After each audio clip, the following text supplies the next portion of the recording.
Hello parents, this is going to be a short video, hopefully the first of many to help introduce you to some of my expectations for the 7th grade U.S. History 2 class. We are just going to quickly go over my course syllabus.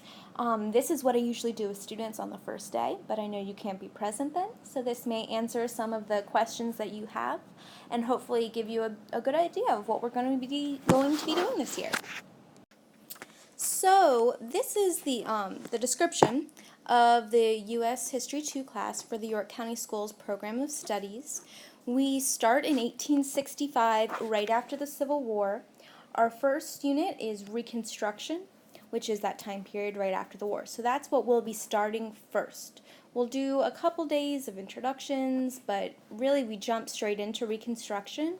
And then we go through U.S. history all the way up to the present. This is where we really start talking about some of the nuts and bolts of my class. This year, I really focus on helping my students learn to take some responsibility, and I expect students to be prepared and organized. This is especially important for when students are absent. They're going to need to make sure that they're getting the work and then completing it. So if you know a student is going to be out of town, they can come to me a couple days in advance, or you can send me an email, and we can work on getting things ready for them so that they can do that while they are gone. Otherwise, students will collect their work the day that they get back and complete that in their own time and get caught up. On our supply list, students should bring their binder and agenda to every single class, and I'll explain a little bit why that's important later. Also, something to write with. I do keep a class set of highlighters, scissors, glue stick, or colored pens or crayons in my classroom, but I tell students if they don't like my little kindergarten scissors or my crayons, they need to bring their items with them to class so that they can use what they want. I do not let students go back to their locker for things that I already have ready for them. We do not have a ton of time, and if I have something, there's really no reason why you need to be wasting that time going back to your locker. And that also helps students learn a little bit more of that responsibility. Back to the binder though, we do not have a textbook for this class, and that means that students really need to be bringing their binder, as we use our binders like textbooks. So we will build almost a textbook within the binder, and I'll talk more about that in a later video, but for now it's important for you to know that that binder is the home base for history, so it's very important they bring that to class, they do not lose it, and then that is also the place that you want to be looking for anything else. My homework policy is the pretty standard YCSD or Grafton Middle policy, excuse me.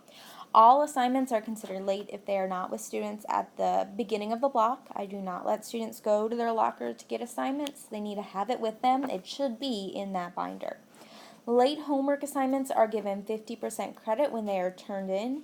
Students have until the interim to turn in that late assignment.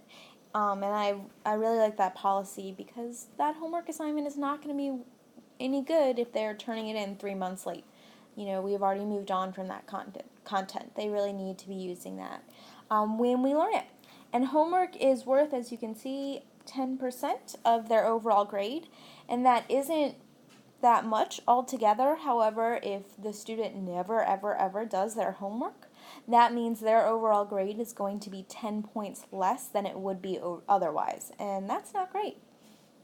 A similar policy for projects. Those are worth a whole lot more than homework, usually a quiz or a test grade, and so I take 10 points off every day they're late. So it's important to get those turned in on time, and the sooner the better. YCSD is also starting this new blended learning policy. Blended learning is online assignments blended with in-class teaching.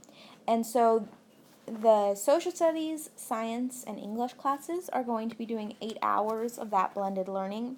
That is actually considered class time, what the law calls seat time.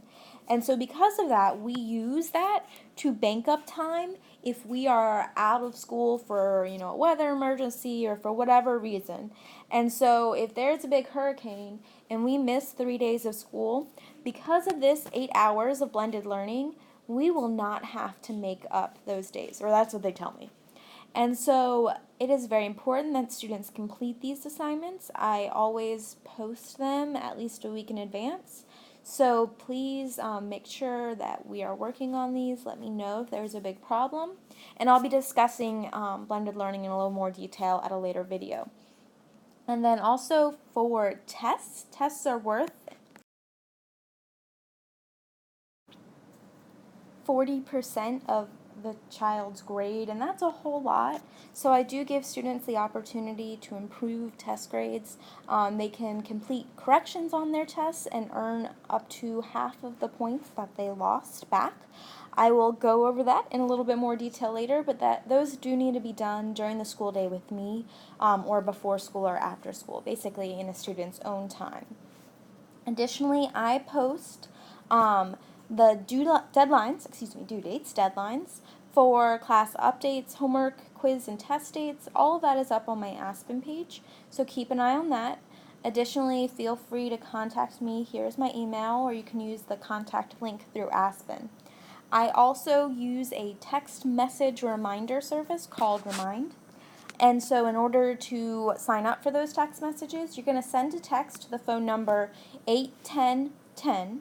If a student has history on an A day, the contents of that text will be at Moses A day. If the student has history on a B day, the contents will be at Moses B day. And I only send text messages about once a week, maybe every other week, just about upcoming big assignments. So feel free to sign up for that to keep in contact with me. You should be seeing this syllabus the first day of school. Kids will get it to have you, oh yes, sign it. So keep an eye out for that. I also keep a copy on my Aspen page, so if that doesn't come home, you can always print one off there so you can make sure that you have this information. Please contact me if you have any questions, and I hope to be working with you and have a great year. Thank you.